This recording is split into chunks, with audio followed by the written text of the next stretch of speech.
REPINO, Russia, AP, the English national team's underappreciation of flair players goes back years, with Matt Tissier and Glenn Hoddle among those failing to win the number of appearances their talent deserved.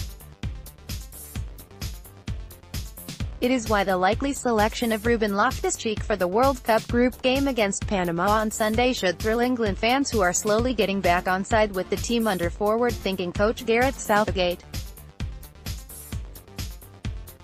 Loftus-Cheek is a tall, powerfully built 22-year-old central midfielder who plays with a nonchalance and panache seemingly straight from the schoolyard.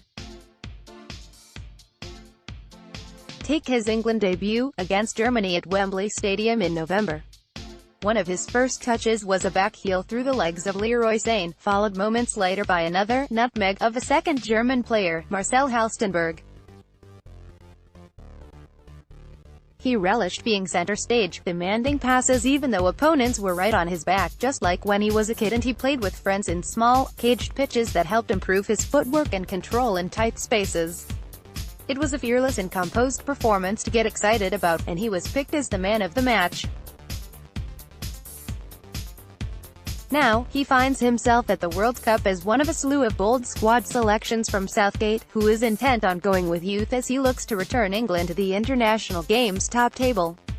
And having impressed after coming on as a substitute in England's 2-1 win over Tunisia on Monday, Loftus-Cheek is set to start against Panama in place of Dele Alli, who has a thigh injury and missed training Thursday. He showed when he came on the other day that he can change the game, England teammate Trent Alexander-Arnold said Thursday. He is an asset to any team he plays in with his physicality, and the way he can play in the midfield is rare for such a big lad. He's a top-quality player. Loftus-Cheek has long been spoken of as a future star of English soccer, but he has never quite established himself at Chelsea, which, despite having a consistently successful youth team, has a recent history of buying top talent from home and abroad in its quest for trophies under Russian owner Roman Abramovich.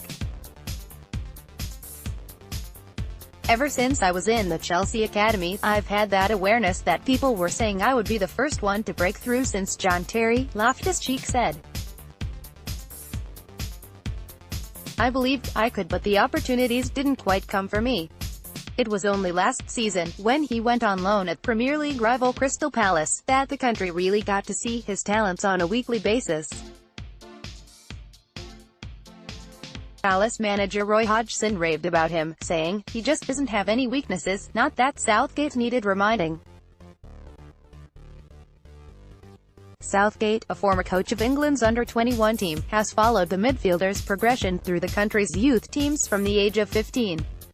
He appreciates Loftus-Cheek's technique, his natural ability, that fearless edge to him. But many other England coaches haven't felt that way about the so-called luxury players. Why else would Tissier, the scorer of some of the Premier League's greatest ever goals at Southampton, finish his career with only 8 England appearances? Or Hoddle end up with just 53?